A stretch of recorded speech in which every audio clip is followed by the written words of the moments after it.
Good evening. Good evening. Welcome to each and every one of you. It is Sunday, y'all. It is the first Sunday in May, and we are so excited to be here this evening on behalf of Purpose Journey Counseling LLC. New beginnings for 2025. I want to say good evening. It's May 4th. Tomorrow, Cinco de Mayo.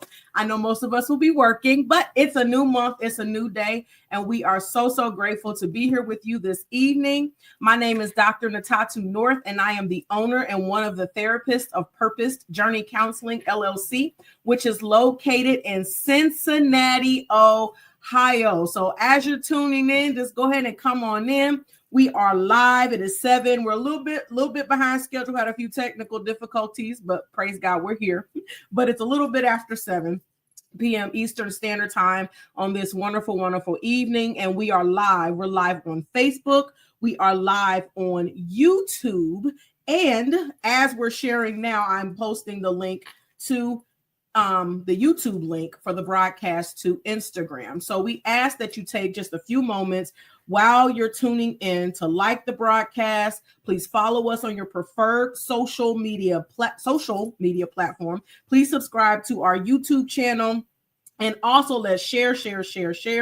This evening is going to be phenomenal. Like, I know it's going to be phenomenal. So I encourage you right now to go ahead and share it with your young people, share it with everybody that you know this evening. We have some phenomenal guests this evening that are joining us. And I'm just excited. So let's share, and let's also interact and engage in the comment section as you're coming in.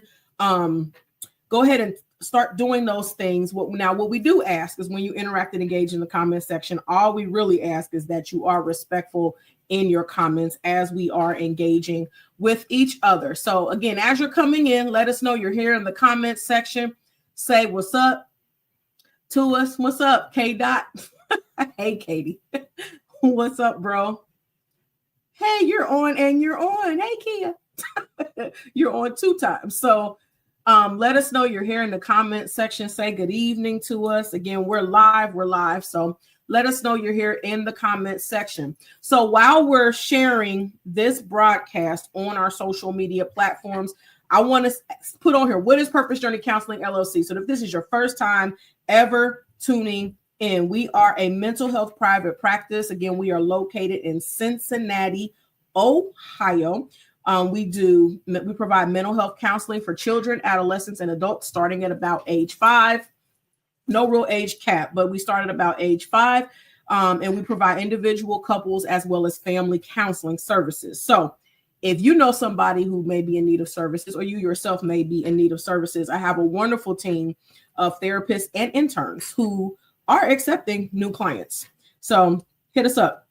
Let us know that you're interested in services. And one of the biggest mottos that we have at Purpose Journey Counseling is that it's okay to have Jesus and a therapist too. So we definitely promote that at Purpose Journey Counseling. Good evening, husband.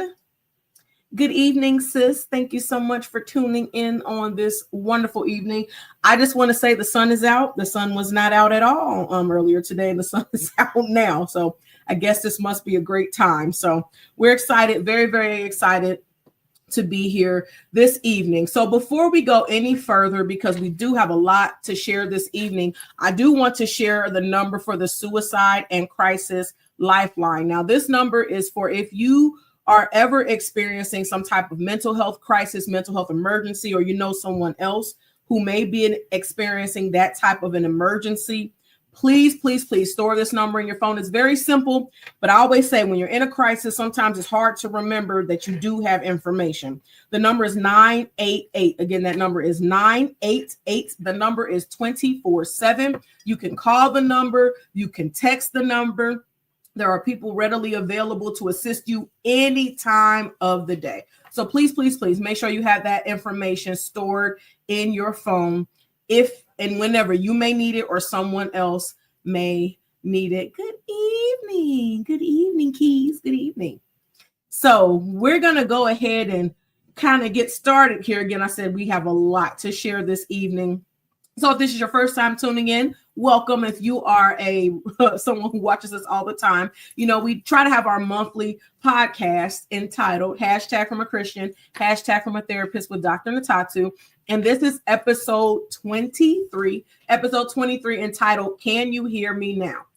This evening, we have some guests who are very, very near and dear to my heart, all of them, and they're teenagers, and they could be doing anything else on a Sunday evening, but they're going to be spending some time with us this evening discussing some very, very important topics. This is why I said grab your young people, and if you're a parent, if you're an auntie, if you're a guardian, you definitely need to be on this evening. Good evening, sis. Good evening.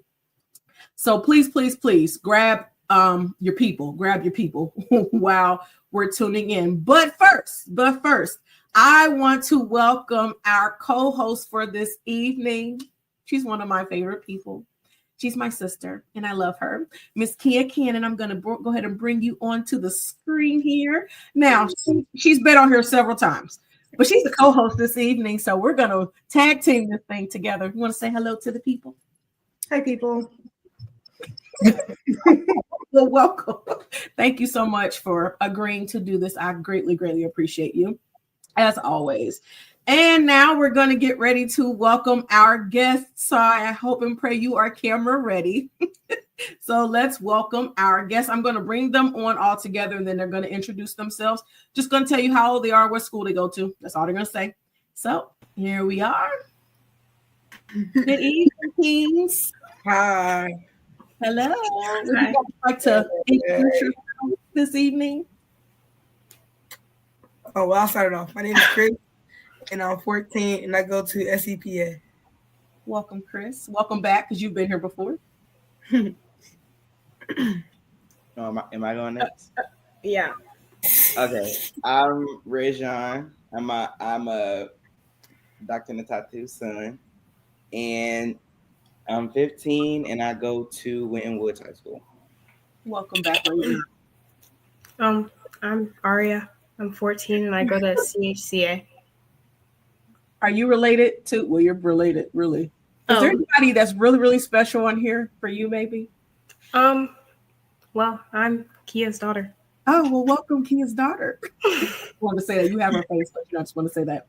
Well, welcome you all. We really, really do appreciate you being here this evening. So before we get into some heavier questions, I just want to do a little icebreaker, really quick. I don't know how well. Okay, let's just say this. What's your favorite TikTok dance? Ooh. You don't have to do it. Just tell us what it is. We're gonna see if we know. I have no type of rhythm. I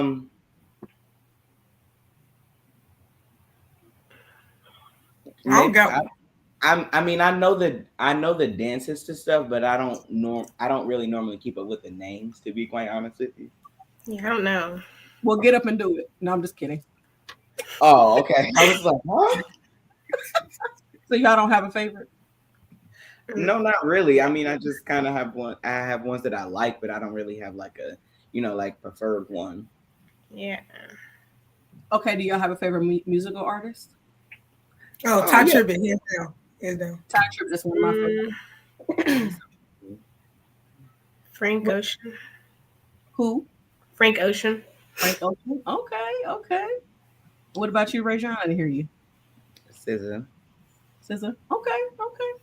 All right. I guess that was an easier question. So that was our icebreaker for this evening. There's a few more people who said what's up. So I'm not exactly sure it's by that comment, but I'm like, I don't know what she's talking about. What's up again, bro? Yes, we are all family. And good evening, sis. Welcome. Thanks for tuning in. So this evening, like I said, so all of these wonderful, wonderful young people are all at various different, points in their life. They are involved in different things, but we really wanted to bring them together this evening to kind of shed some light on what it's even like being they're 14 to 15 years old, essentially. And two of them are on the way to high school in the fall. And one of I know. And one of them is almost halfway through high school. So I feel a way about that too. But we wanted to give them an opportunity to really share some things with us on this evening. So I'm going to read a quick scripture because this is our kind of our background. Ephesians 6, 1 through 4, and I'm reading out of the Message translation. It says, children, do what your parents tell you. This is only right. Honor your father and mother is the first commandment that has a promise attached to it, namely, so you will live well and have a long life. Fathers, don't frustrate your children with no-win scenarios. Take them by the hand and lead them in the way of their master. And the reason why I chose this scripture is because it talks about the child's role, but it also talks about the parent's role as well. So there is a lot that goes along with all of these things. But we're going to go ahead and get started with our conversation for this evening. And I'll go ahead and ask the first question, and then we'll kind of take it from there. So, and we'll go in no particular order, but I do want you guys to, answer the questions. So, first question, do you think adults really want to hear from children and adolescents? And if not, what do you think is the barrier?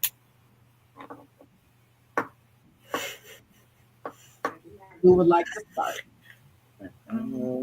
I can start. I think it depends on what type of environment you were raised on. To be honest, because sometimes, like, if you were raised in an environment where you know you didn't really have a say or you couldn't really say anything, you just kind of had to sit there and smile, then probably not. But if you were raised in an environment where, like, you had, of course, some stuff you still didn't have a say in, but some stuff you did, and the adults in your life actually listened to you, I think so. Okay, so kind of environmental. So maybe in some places, yes, some places maybe not so much. Mm-hmm. Okay. I feel like the same thing, but the barrier is probably like if the adults want to actually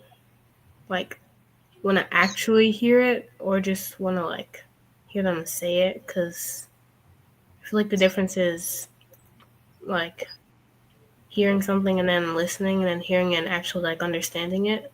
So I feel like it's different if they actually care about it, I guess.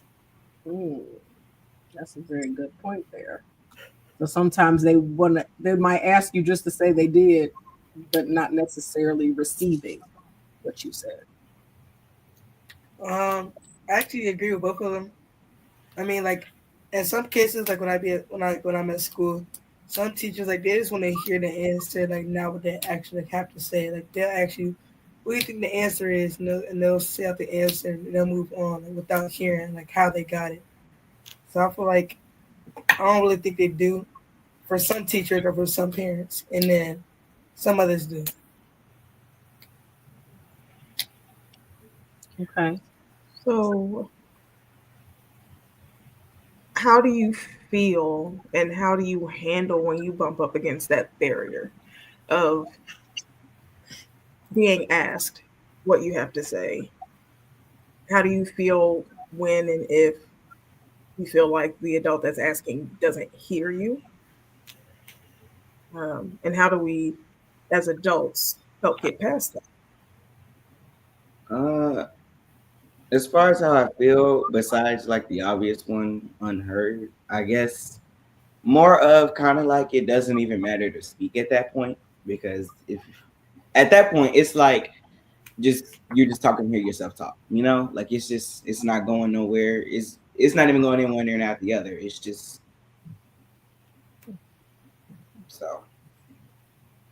And as far as how I deal with that, most of the time, if I feel like I'm not being heard, I try to stand up for myself. But then if it gets to a point, I'll have to walk away because I know me. So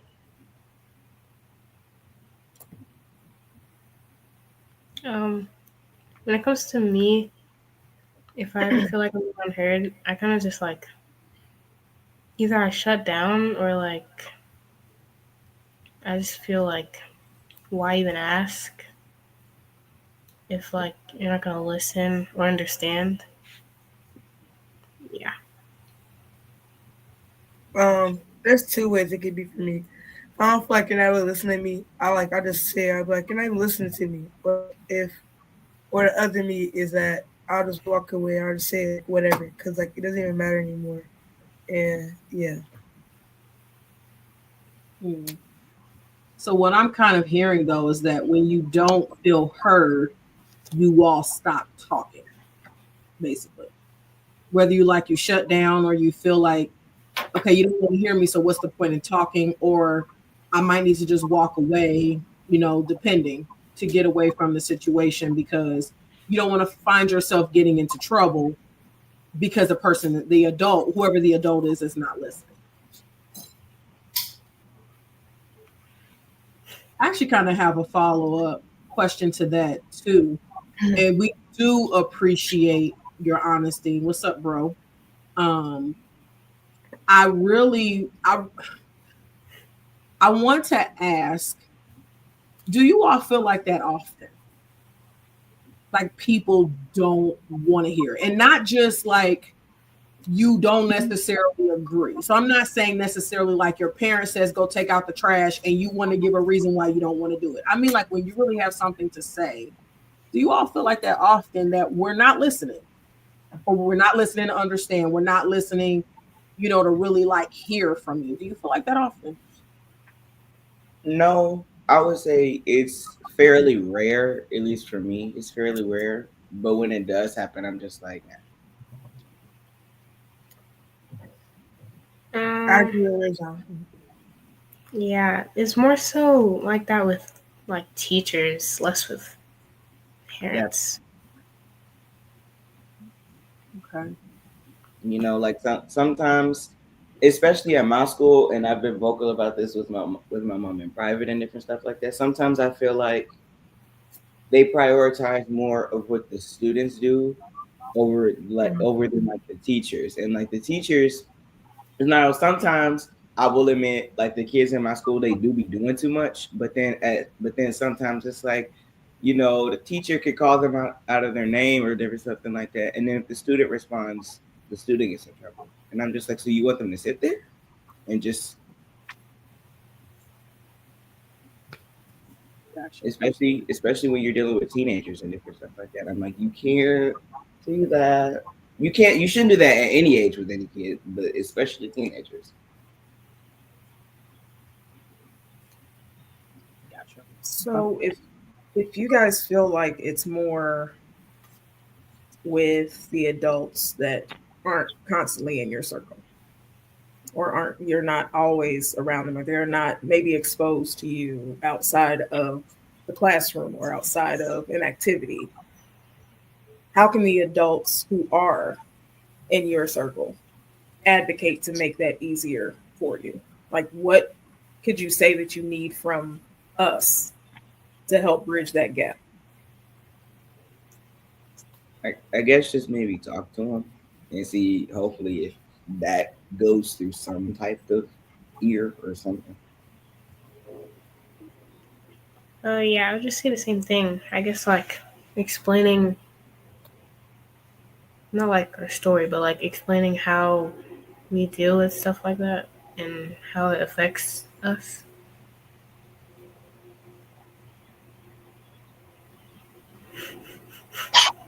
I I'll am take this as not nodding head, right. right? I'm going Agree. to agree. I asked that question because as the adults, I'm really wanting to hear you guys. But as the adults, I can also see it from our perspective. And unfortunately, a lot of times adults just have trouble hearing children, just in general, for whatever reason. But if we can be that middleman, if we can be that kind of translator for you, then hopefully that helps make the situation easier. And on the flip side, we could also see it in a way that helps us help you find better ways to deal with it or less stressful ways to deal with what you're coming up against. So thank you. Mhm. And I would say, yeah, to kind of piggyback off of that, I we hear the fact that, like you're saying, it's not so much the adults you're closer to, is the ones maybe you're not. They don't know you, because like a teacher can know you in an educational setting, but it's not the same as like an auntie, a parent, those adults that you're around more often. But lean on us, the ones that you say we do listen to, like he is saying, like to bridging the gap. Lean on those of us that do. I know I tell my kids all the time, when you have issues with in school or with adults, let adults like deal with adults. And I know that's a challenge because we're in the moment, it's not necessarily the easiest thing to do. But lean on the adults that do listen, so that when we have a conversation, you can bring the issue concern to us, and allow us to try to bridge that gap for you, because we do want to. We definitely do want to. Okay. You gonna hold us to that? Because I know all of y'all have a village. I know you do. So let the village be the village. Okay. Yeah. All right. My head is just. Okay. Um, I think we may have touched on our next question a little bit, but I kind of want to dig into that a little bit deeper. Um, do you guys feel like you have a voice? And do you feel like you have one? And if you do you feel comfortable using it? And if you don't, how do you feel? I think that also falls under what I just said. It depends on the setting, on whether or not I have a voice. At home, sometimes, which is understandable because you don't need to for everything. But for like at school, uh, I can't even really say occasionally. To be completely honest with you, no, not really at school. And when I don't have a voice, or like, because my y'all know me in real life, so I try to speak. I often speak up for myself, especially if I feel like something is unfair, or something isn't right, or I feel like somebody's not being treated away in a way that's respectful. I'll be respectful and speak up for myself, but then it's hard to do that as well, because when you're trying to speak respectfully and you're met with disrespect at the same time, it kind of counteracts what you're trying to say. So, you're trying to be respectful, you're just like, I don't like it when you da da da, and they're just like, well, I don't think that you, so so it's just like it's 50-50 for me. Um, I think for me, I I think I had a voice. I just didn't know how to use it until like a year or two ago. Just because I was so like I didn't really have a say, or not that I didn't have a say. I just didn't know what to say to anything that happened, and I feel like now I know how to use it more. And when I do, I mean, most of the time it's positive, but um, it's not too bad. But I mean, when I don't, it's like kind of like I'm stuck. Like I don't have any way to let any emotion or anything out. And yeah. Um, I say yes. Like I feel like I do have a voice, but like when I use my voice, people say it just comes off as disrespect. Like yes, like when I hear myself, it does sound like a disrespectful tone. Like I don't mean it as that. It's like especially at school, if I like try to say something back or something, or try to tell teachers like it wasn't even me, they would like take it as disrespect, and they would be like, "You're on strike too," or something like that. And so it's like at this point, I might as well just not say nothing because it's gonna get me even more trouble. That part is well. So, what I'm hearing from you guys in particular is that you have a voice. It's just a struggle knowing when and how to use it. Um, and to be honest, as teenagers, that's to be expected. um, I'm trying not to go full like proud mom right now, but that's something that as at this stage of your life, it's something you're supposed to be learning is how to hear your own voice and how to use it properly, even if sometimes you do it wrong. Um, Making mistakes is how you learn. But the fact that you know I can speak up, I can address what I need to address. It's just a matter of how. Um, and again, try not to go full proud mom, but I know there have been times when sometimes you're not using your voice just for you. You may have to use your voice for someone who hasn't found theirs yet. Mhm. And that's a difficult space to be in too. But again, this is the time of your life when those lessons are coming through. And again, I'm sorry, I gotta say it. I'm proud of all y'all. Yeah. No, we are. Yeah, we're definitely proud of you all because I mean, I think I can honestly say, I mean, Rajon, I know I've known you your entire life, but even with Chris and Ari, I know I've known you all since you were probably like one, if that.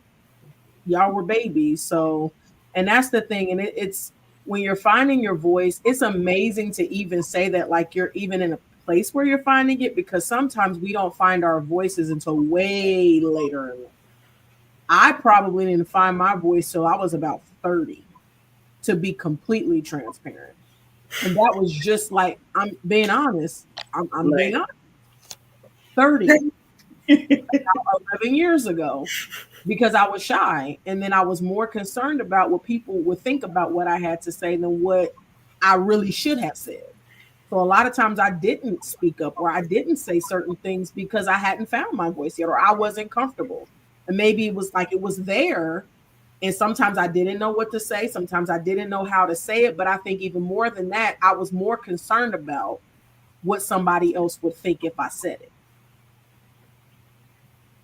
So I applaud you all tremendously for even understanding the importance of doing it now.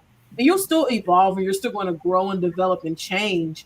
And yeah, therapy does help that too, for sure.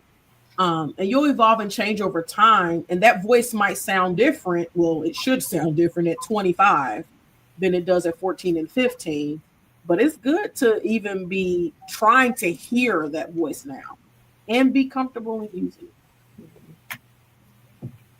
Right, right, right, right. it. Right. So, any more thoughts on that question before we move to the next one? Okay. So the next question we've kind of touched on like challenges you all have faced with talking to adults, particularly adults that don't personally know you. I know the academic setting is a challenge. I am not an educator, so I cannot speak on behalf of educators, but I know that's a challenge because there's lots of different, students, personalities all in a room at the same time. So I know sometimes you might not be met with maybe a more welcoming banter when you're asking a question or something like that.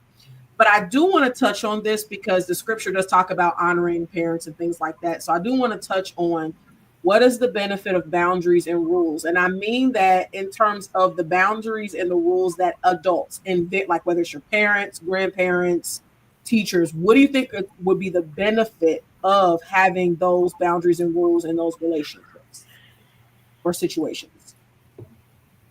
Just, but for me, it's just plain and simple, not creating chaos. Because if you don't have rules, regulations, or boundaries for stuff, it's just like it's gonna be pretty much all over the place. So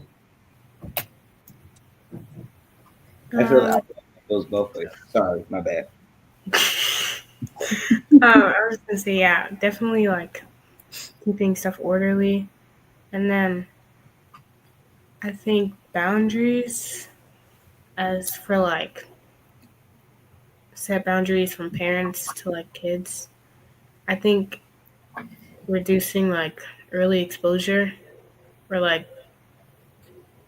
because like 6 years old or something, you're not really seeing the real world or anything. You're just seeing what you're limited to. And I feel like the boundaries are very like needed, especially for younger kids. So it's helpful for like their mind to grow at the rate that it's supposed to instead of being rushed and like seeing like violence or whatever and just like seeing stuff as you experience it.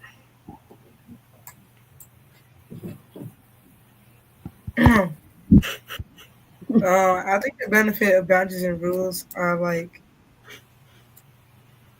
I think the benefit of it is like you don't have to deal with all of this crazy stuff and everything. Like kind of like I already said, like all the violence and everything. Um, like how Mr. David just said, like boundaries are necessary for everybody because you never know, people can take you like really too far or just go out of pocket about it. So it's like, yeah, that's the benefit of it. Yeah, that's also why I applaud teachers because I also been vocal about this too, especially with like it comes to like fights at my school. Because if you hit me, I hit back. So, like, I'm breaking up a fight. I'm trying to break up a fight somehow, or some way somehow I get in the face. I hit back. So that I applaud teachers for that, and security guards in my school for breaking up fights, because it could not be me.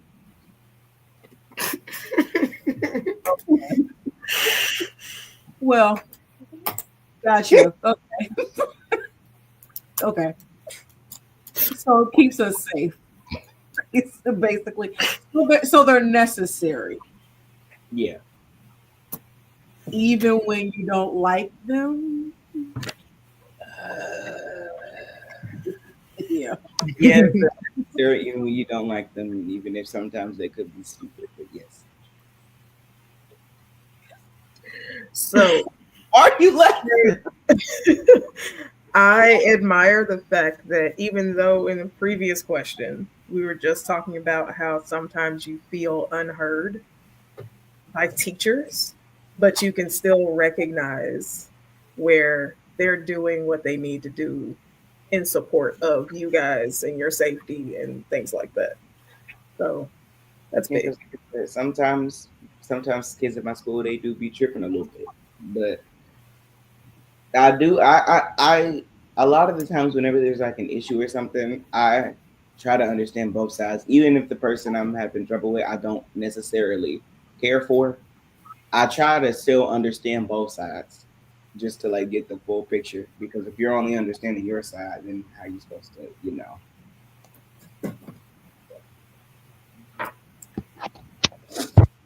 That's good stuff. Mhm. Any other thoughts on that, on rules and boundaries? Mm-mm. And again, I want to commend y'all for recognizing it that yes, they are necessary, even when you don't, I'm gonna even remember when you you think guys. that quote unquote, there's a reason. But all right, next question, and I'm really, really, really kind of tuned in to this one. What have you guys been taught about expressing your feelings, or about expressing feelings? Period. A hard one. What have you been taught? I've been taught that it. I've been raised in a household where it's okay. Like I'm trying to think of actually a way to put this question. Other than like I've been taught that it's okay to have feelings and it's okay to express yourself. Because I feel like I found myself. Okay, I found it. I feel like if you're not in an environment or if you weren't brought up in one where it was okay to, you know, feel depressed or feel sad or, feel angry for a minute so you have to step away, you know? And I feel like if you weren't raised in an environment like that or if you aren't being raised in one, then it's gonna be kind of hard later in life when you have all of these emotions, but you don't know how to express them. So a lot of the times, at least from what I can see, sometimes like even with my friends and stuff, because they're raised up in different households than me, obviously. Uh, sometimes, not even sometimes, a lot of the times, they express it through anger.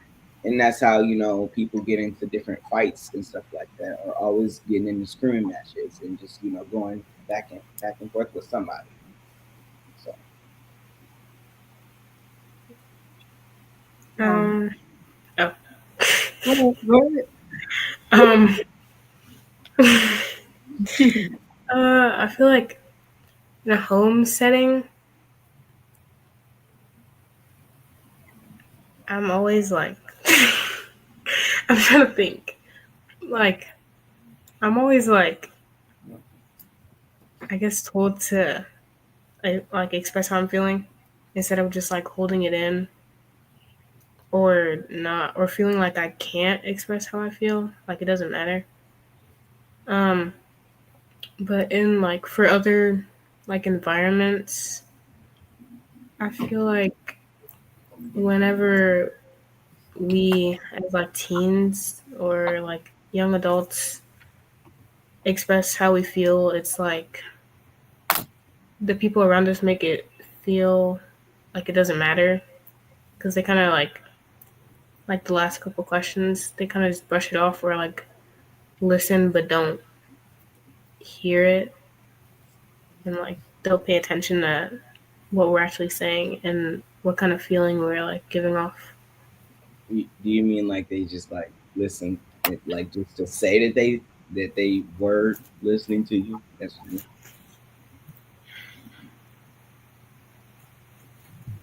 My turn. Yep. What I've been taught is don't take your anger out on everybody, especially someone that hasn't really done nothing to you. Like, for example, when I'm mad at my mom or something, and then my little brother who just come in and start messing with me, I really take my anger out on him because I don't always take it out on him, sadly. Um, but I just always been taught like just don't let people get to you and let people make you that mad because it's not worth it. And you're just giving them what they want and the attention that they want, and it's a waste of your time.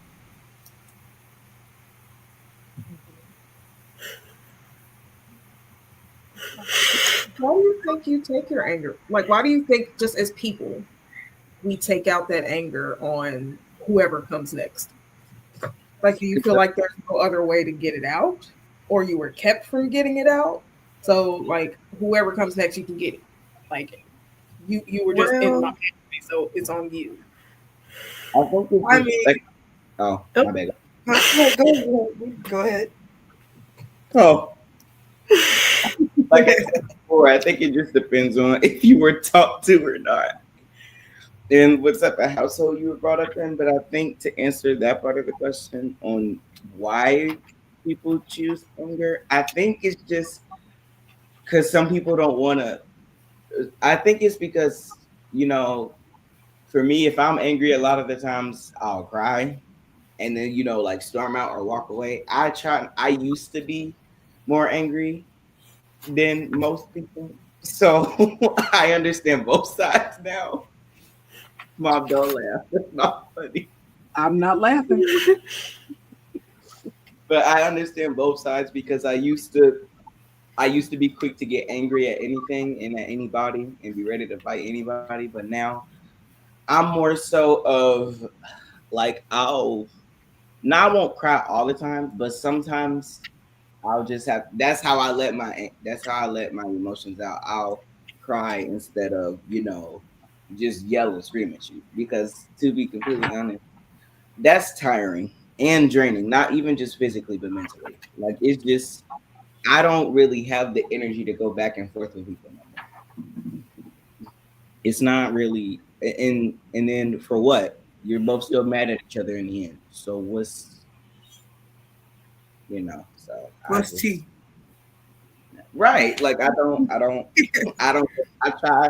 I still do go back and forth with people. I'm not going to sit up here and say I don't do that no more, but I try not to because I I'm trying to realize like what's the point in doing that if you're both going to still be mad at each other in the end. So I'm not gonna lie, I forgot the question. What's the question? So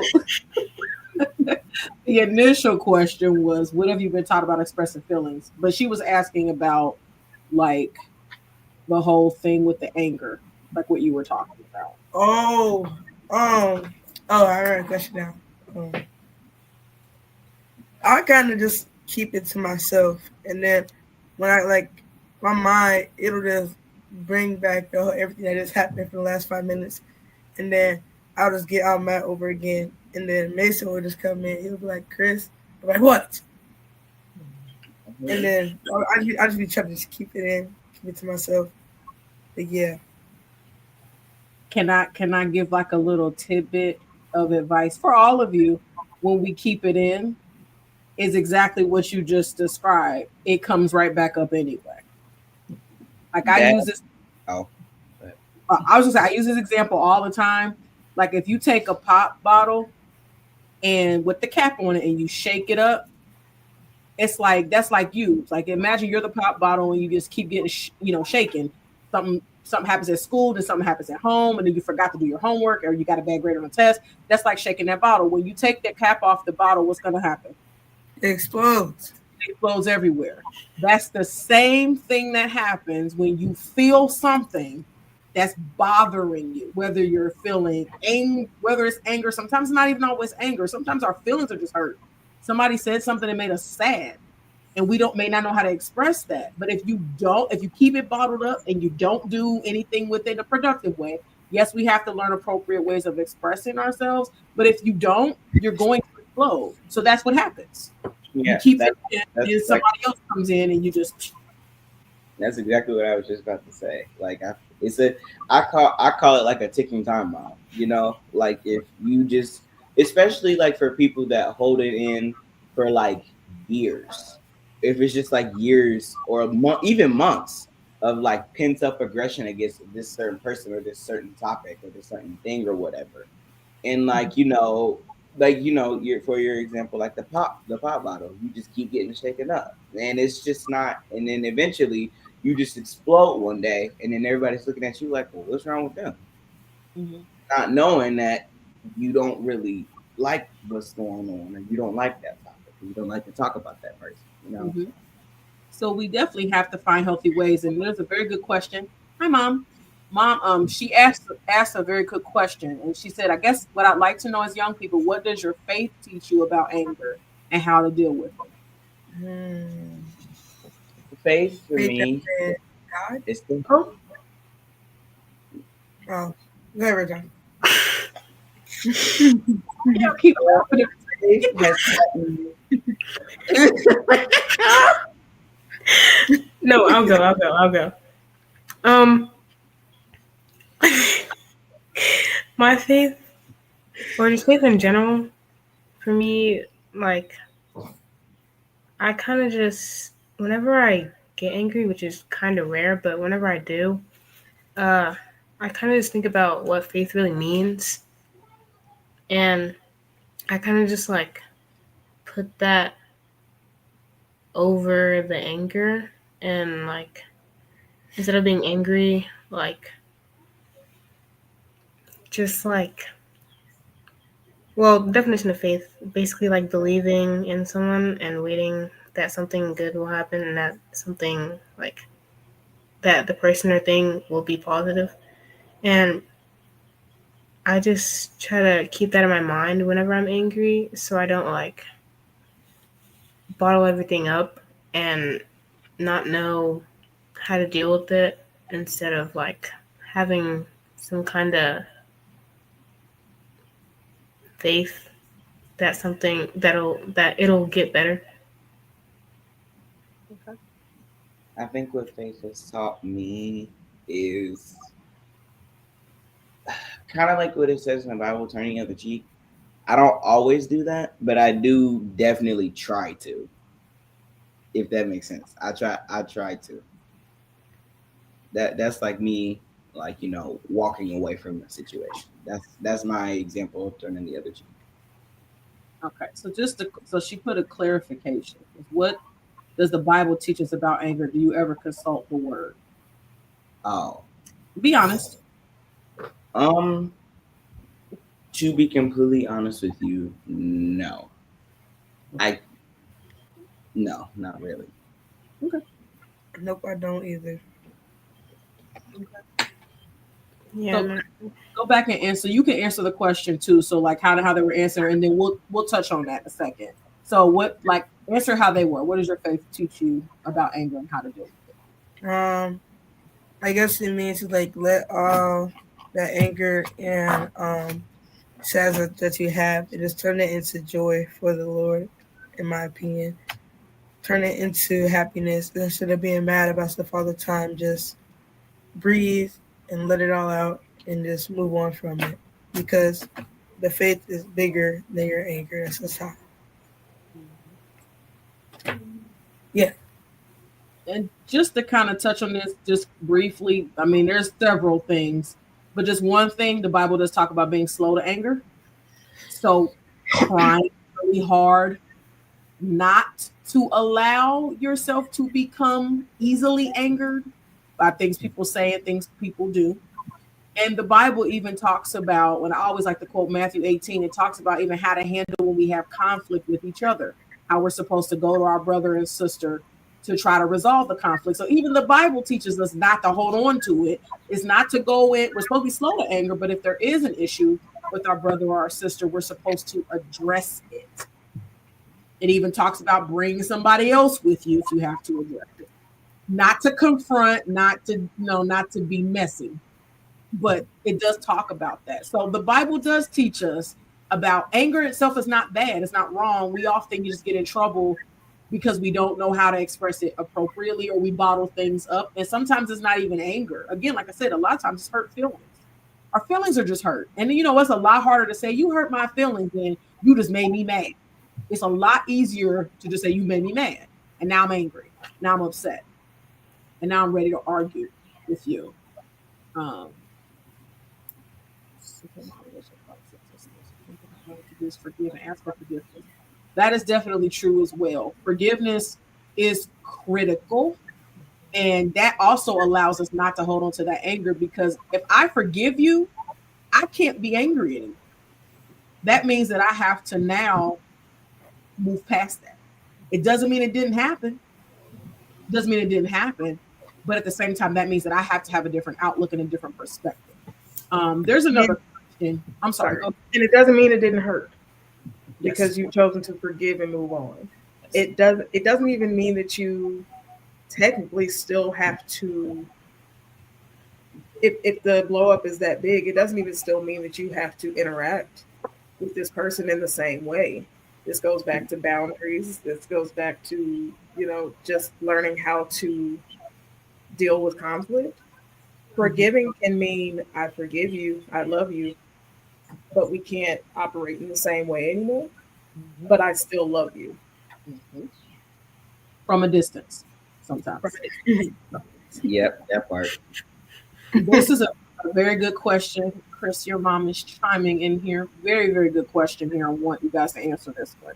Do you feel like your parents have been good role models for dealing with emotions/anger? So not just anger, but emotions in general. Chris, go ahead. You ready to speak? Okay. So I'll say this. Well, I won't say that. For both my parents, we'll say one of them, they had both of them are really good role models for dealing with emotions and anger.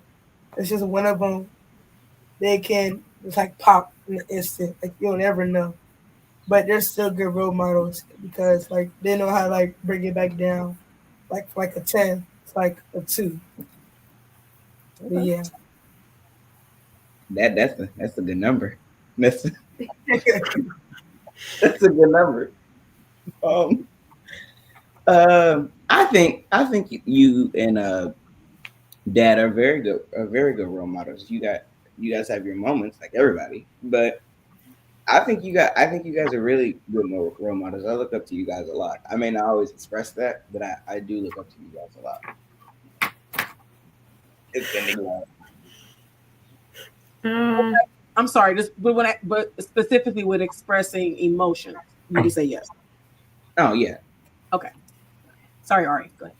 um, I feel like yeah. Um, I think most of my like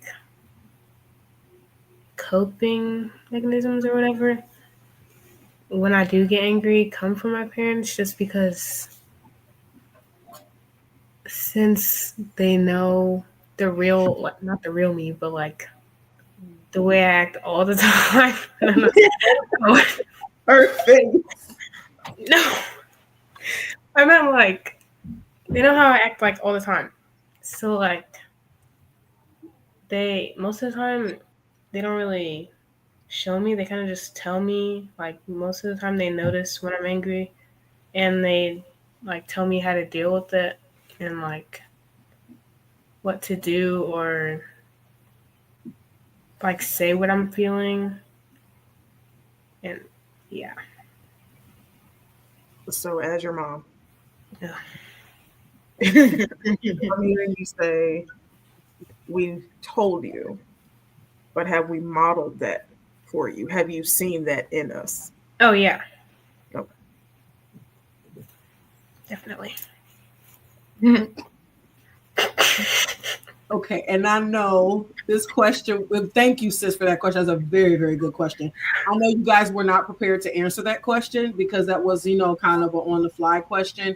And I know it's hard to probably answer that question on here. Two of you have your parents on here, and TTs and godparents and everything right on the screen, and everybody's watching, so it's kind of hard.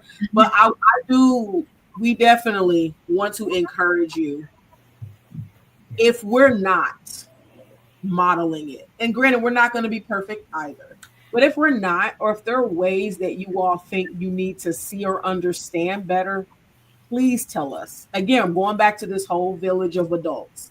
Because like I said, I know you all have a village. So please use your voice to let us know, like, hey, I'm not really sure how to handle anger because I see you on 10 all the time. Maybe you bring it down to 2, but I would really like to see what does it look like when you don't even get to 10. Can we like maybe stop at 5?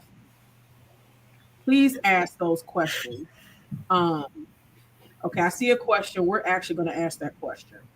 So I say you're getting a little ahead of us there, bro. hold on, Q. Hold on one second because we're gonna get to the question. Hold on, I promise. We come back to that question.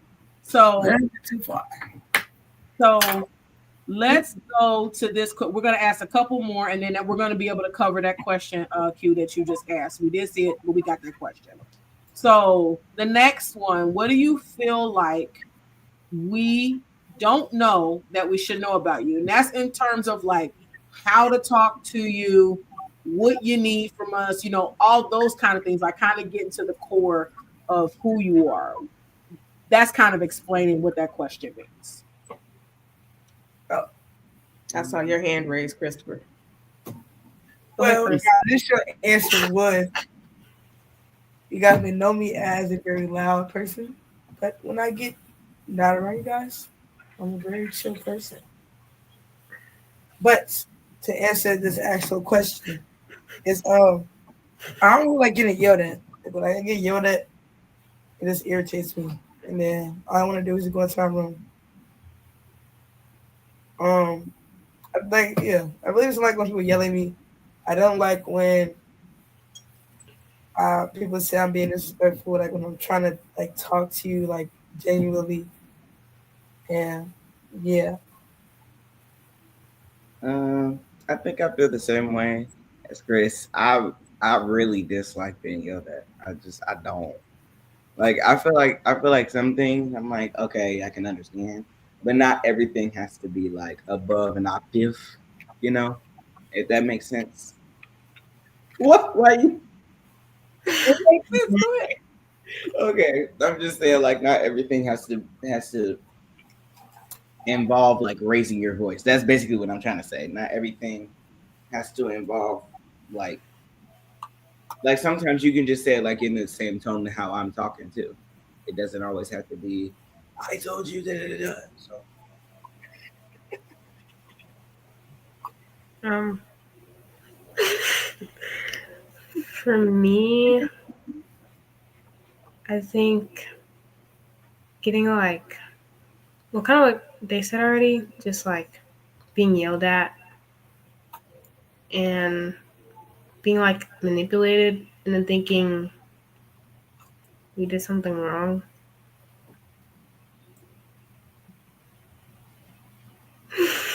sorry, Um, I was listening. I was would- reading the question. My bad. Go ahead, Yeah, Ari. I lost what I was gonna say. Sorry. Uh, yeah, like being like manipulated and then thinking you did something wrong.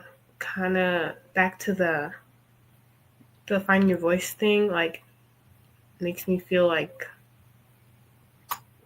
how I feel doesn't matter, and I think when I get yelled at, it's kind of like, well, it's very rare. I don't really get yelled at, but when I do, I think I just kind of shut down. Like again with that, I feel like talking is kind of a waste.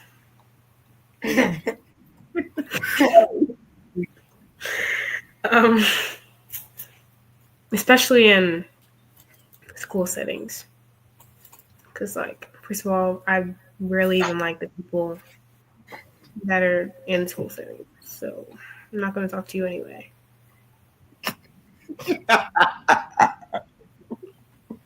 Just being real. Thank you for being real. She's honest. She's She's honest. being very honest. What was the question that my mommy asked? So, okay, so you all were talking about you don't like to be yelled at. Mhm. You don't like to be yelled at. So the question was, what should we do if we told you several times in a regular voice and we don't get the expected response? Part 2 was cause and it's signed 0 to 10, then 10 to 2. Well, let's say, well, yeah, you can yell, but like, don't yell as loud as the TV. No, like the TV might be at like a 12, and they're yelling at like a 20, and it's like you're busting my eardrums at that point. Well, Don't remember, say to my mom. It's like it's a lie. Yeah, you told me like not. You told me this in your regular voice. It's like maybe I don't understand. Yeah, you can yell at me, but like not up there. Sorry, that TV line just took me out. I'm sorry. I feel like after repeating it so many times, I was just explaining it instead of like trying to yell it because I feel like volume doesn't get the point across any quicker or better. It's just like escalating the situation. I actually have a perfect example for this.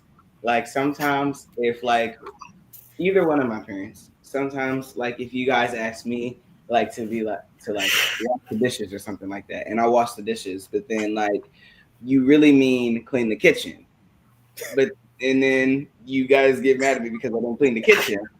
She's talking about I need a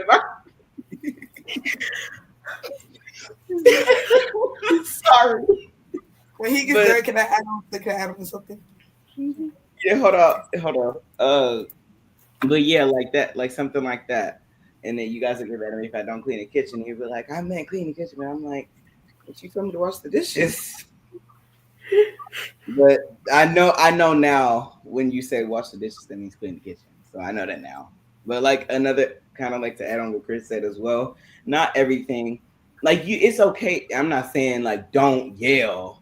Cause in some scenarios it is necessary. But like you said, don't I won't say be as loud as the TV, but you don't always have to be so loud to a point, if that makes sense. Gotcha. So, so back to like what my mom said. She said like, what we do if we say regular times. There is a point to like where she'll be saying something to Mason, and then she'll start yelling at him. And then when I come in there, and she'll start yelling at me. She's like, I'll be like, okay. I'll be like, what's wrong? And she's like, mind your business. And it'll start yelling at me. What I do? And it's like, yeah, you asked him several times. I mean, you gotta get on me. No. Hey, that sounds familiar. Remember how we were just talking about how when you get upset and then the next person that comes in gets all that smoke? Well, that's the dip. Teenager. Yep, you're right. This for you, Rajon. I was waiting for him to chime in. Wait, let me read this out loud. Nah, bro. You wash the dishes and you only wash your dishes instead of all of them. You try to big no. It's both, to be completely honest with you. I'm sorry, go ahead. That's another thing too. It's like with dishes. I hate if like I put a fork or a bowl or a pan in the sink, and then I end up having to wash everybody's dishes. That I don't like that either. Right. Ooh, okay, so 2 comments real quick. The reason I started laughing when you started talking about the clean the kitchen versus wash the dishes example, I think that could be a generational miscommunication because for us, clean the kitchen or wash the dishes meant clean the kitchen, just instinctively. That's what it meant. But you hear us say that, you take it literally. Okay, you said wash the dishes. I did that. What about the stuff on the sink? What about the stove? What about the counter? Like what about all of that? So I think part of that is on us too to communicate that better. But some of that is also a little bit of foresight, for lack of a better word. Like if I'm cleaning the dishes, what reason would I have to leave the counter dirty right next to the clean dishes? So I think it's just a communication barrier that we collectively have to cross. I'm gonna leave it alone because that's kind of where I was going with it. Lamar. He's getting on you.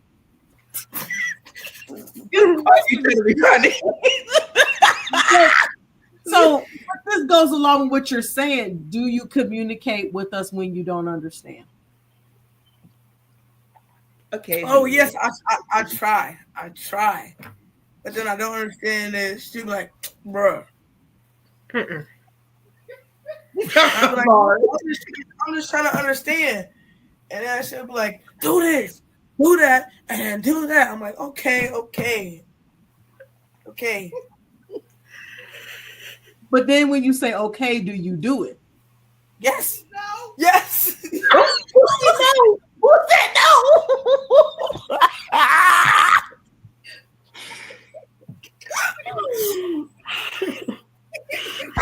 Well, there's oh Mike.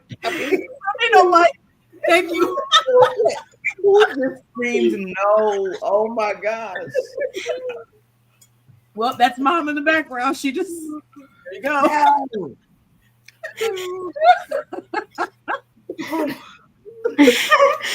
My bad. Oh wow. But the gap between what we say and what y'all hear. And we collectively, both parents and kids, have to do better about, hey, I didn't know what you meant when you said that. And this is what I mean when I say this. Like, I'm not going to ask you to put one thing in a spilling over trash can and tomorrow's trash day. Can you take the whole thing out? Like, again, it's just something that we have to work on bridging. We have to work on bringing that together so that there's fewer opportunities for that type of miscommunication because it's frustrating on both ends. Y'all feel like we're not saying what we mean. We feel like you're not hearing what we're saying. So it's just something we got to work on. And to add on to that, sometimes I feel like with the miscommunication part, sometimes I feel like, it also could be, I don't know if it's just me, but maybe sometimes it could be the way I say stuff.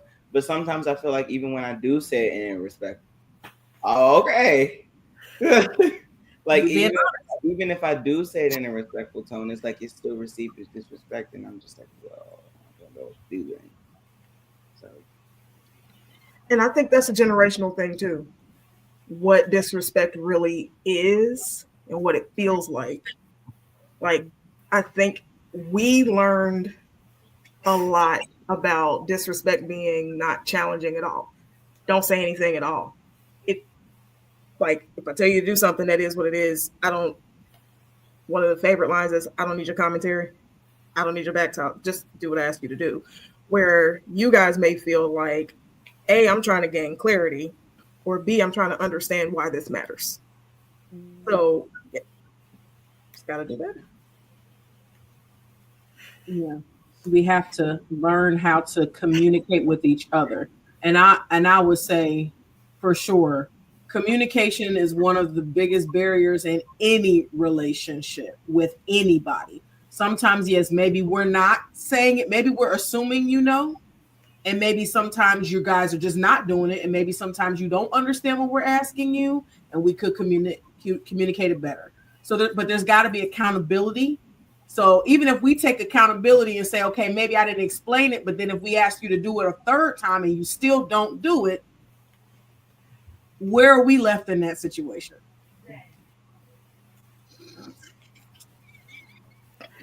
Like me, right? Oh man. Okay. So we can hear you in the back. Hey. Q, do you want to ask the last question? And this goes to Q. This was your question too, essentially. All right. So we talked a lot about your voices and learning how to use them, finding them first of all, what we need to know about you. Now, as parents and as adults, how can we, the people that are closest to you, the adults that are closest to you, help support you to become the best versions of you? What do you need from us?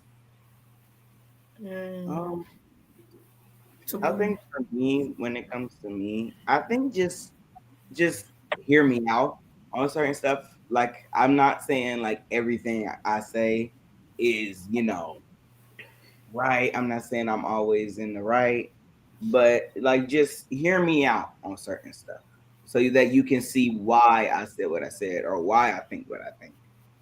And that goes both ways. So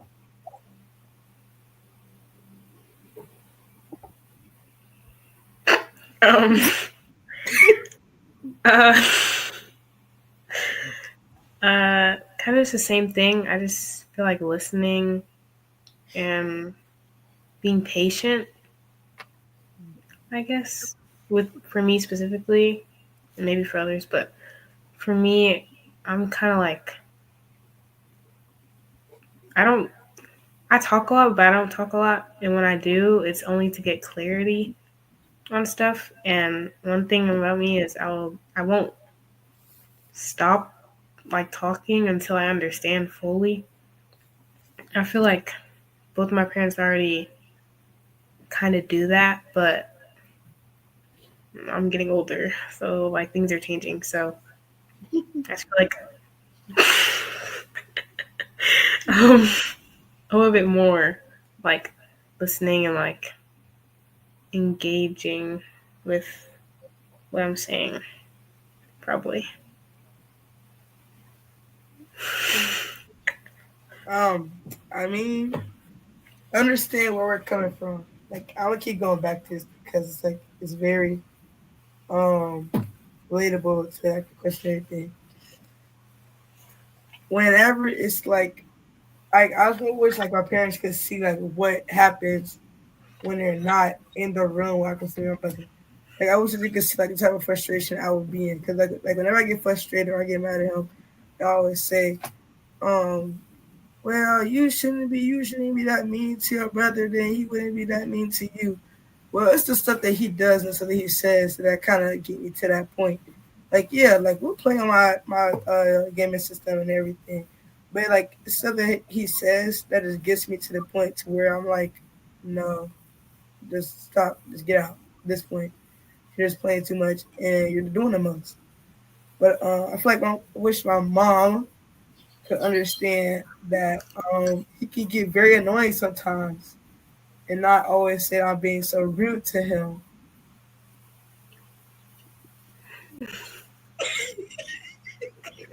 Who are you looking at, Chris? Are you in the room so that you can see her? Like what? She knows I can stop looking at her. She's looking the other way. Her look the other way. I've been in the room the whole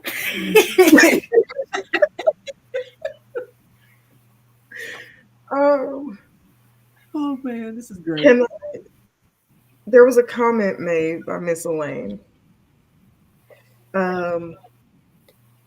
For some of us, no, for all of us as parents, this is our first time parenting you as a child. We've never had a child like you. You are one of one. So we are learning you just like you're learning us. So just like you want us to have patience with you, especially as teenagers, we need an understanding that patience is warranted both ways. Because again, we're all learning each other, period. This is new for us. Like every time y'all say we're getting older, I'm a teenager, it's like a dagger. Like I'm not parenting my 6-year-old little girl that likes, excuse me, that likes Doc McStuffins and likes to run up behind me. That's not who I have anymore. I have a 14-year-old young lady. That's new territory for me. Just like having a sophomore in high school is new territory for you guys. Just talking about high school with any of you is new territory for us. We want to give you that grace. We want to hear you out. We just ask that accountability remains important. Respect is key. Like it's non-negotiable. And C, understand again that we are learning. We are growing with you through this. So just like you need patience from us, we need some understanding and patience from you too. Transparency with this group is key, or just with us, period. That's what we do. We're transparent. We tell the truth. We're honest with each other. We need that because if we're not honest with each other, we don't know what to address. We don't know how to move. So be patient with us and we'll be patient with you. Mm-hmm. Definitely. It's a process. And yes, it's tough. Whether you're the first child, third child, chronologically, it doesn't matter. Like Kia said, you're the first you. We've never parented you at this point in your life. So we're still trying to figure this out. And one of the things that I'll just say, that I've seen, I just know we as adults need to do a better job at having these conversations with our children. I know generationally, kids were to be seen and not heard. You speak when spoken to, and that's it.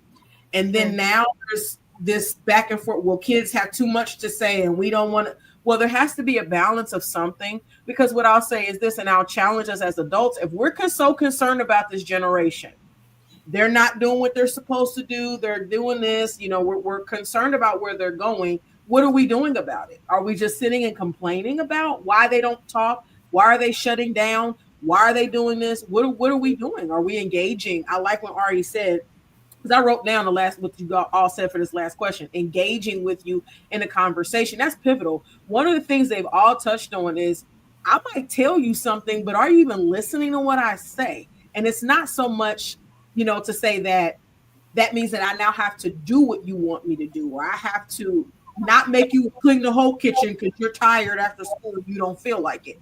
It might not mean that, but I can still listen to you. You could tell me about your day. You could tell me how you had an issue in geometry class. and then you still gonna go clean the kitchen. But at least I can still engage with you. It takes extra steps for us as parents. A lot of us work, we got other kids, we got this and we got that. But because we're parenting our children at this age for the first time, remember, we don't get this opportunity back. Like these kids, these babies on here, they still babies. They're not babies, but they babies. They are babies. 14 and 15, they'll never be 14 and 15 again.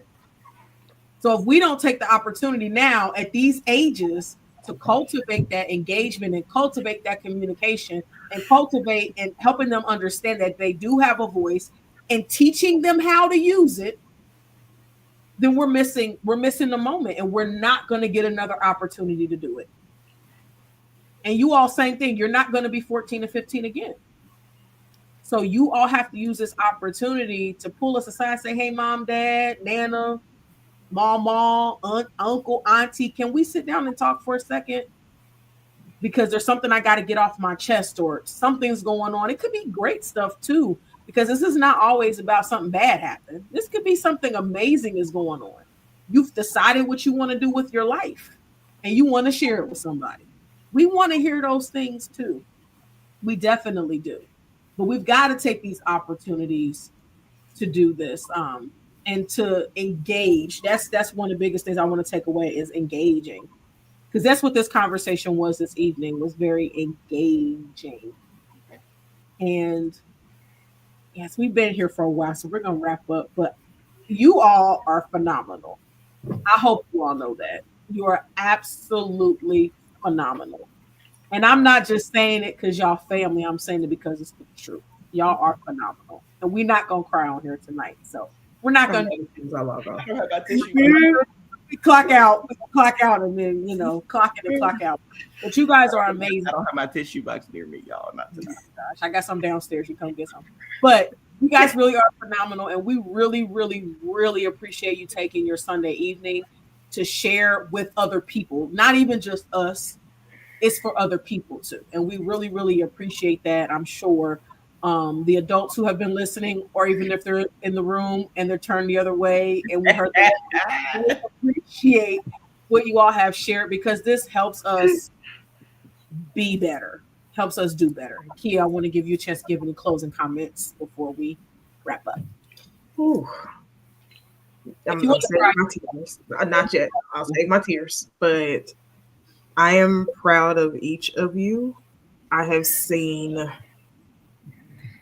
years of change, years of growth in the time that I've known you all. 2 of you since birth, and 1 of you has become like one of my babies since we met. So to see that you guys have not just grown physically, but emotionally and mentally does my heart proud. I love all of y'all.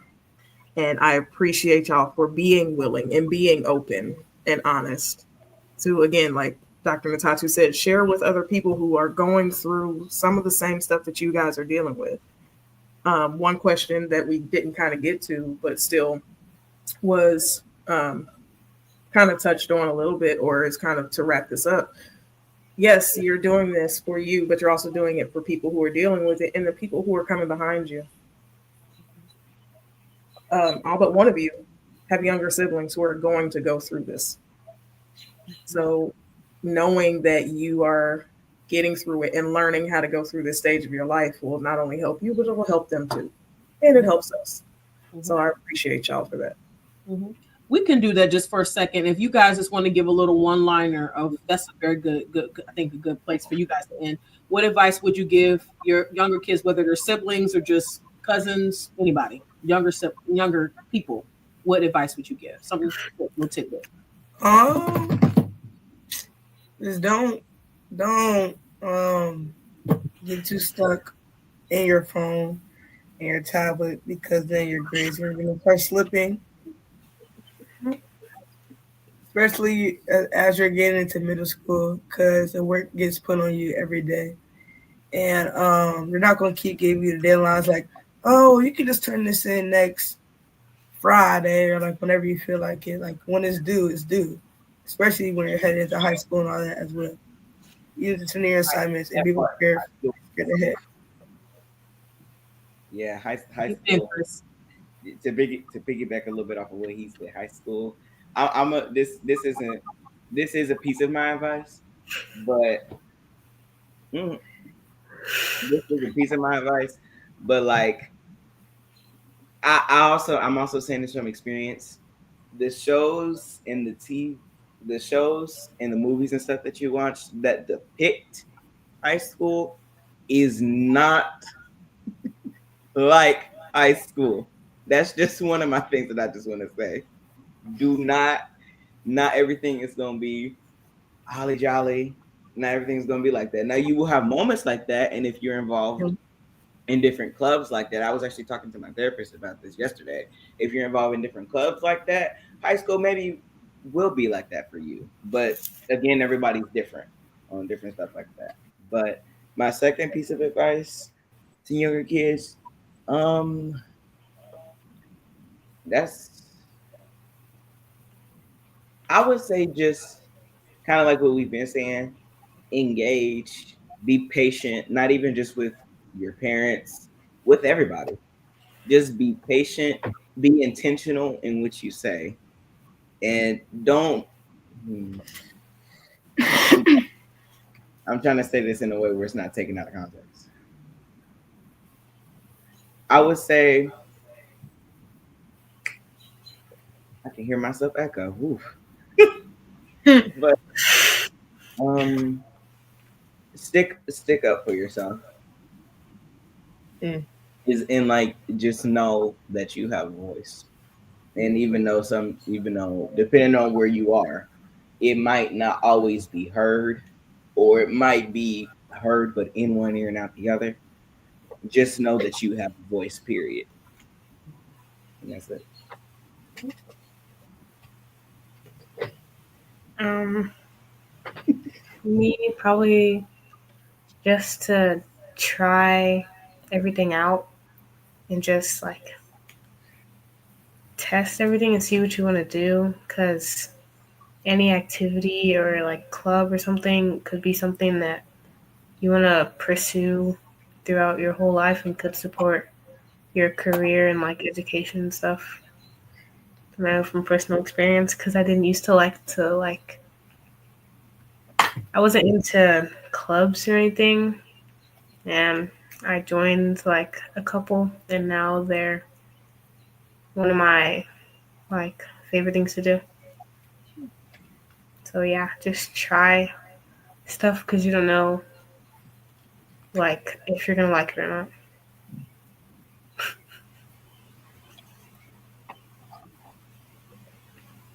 Yeah. Thanks for clearing up because we're not trying everything, just Jesus. What a bit. She clarified. She clarified what she meant. Yes, yes, yes. So, okay, okay. Well, thank you all for that advice to kind of close us out this evening. Again, you guys are amazing, and we definitely thank you all for joining us. Kia, from the bottom of my heart, I thank you for co-hosting this evening. I really appreciate you, and I love you dearly. So, for everyone, please mark your calendars for our next podcast on June 1st, Sunday, June 1st, 2025, live at 7 p.m. Eastern Standard Time. Also, just would like to share for those of you who don't know or don't tune in, we do have our Wednesday check ins live on Wednesday mornings at 7 a.m. Eastern Standard Time. That is every Wednesday. Please tune in. It's for everyone. Those are about 15 minutes. They're really short, but we definitely like to check in on Wednesdays to just kind of see how we're doing midweek. So again, we appreciate everybody for tuning in this evening. We appreciate all of these wonderful people on here who have shared their hearts, and we appreciate your transparency and your honesty this evening. So our tag for Purpose Journey Counseling, every time we are together, I want to encourage you all to be loving, be kind, be compassionate, and be intentional towards others as well as towards yourselves. We pray that this evening has been enlightening. I know I'm going to do a replay tomorrow evening at 7 p.m. again. So share, share, share. Put people's names in the comment section so they can tune in. But we appreciate you all. And Lord willing, we will see you Wednesday for our Wednesday check-in live at 7 a.m. Eastern Standard Time. You all have a wonderful evening and blessings and love.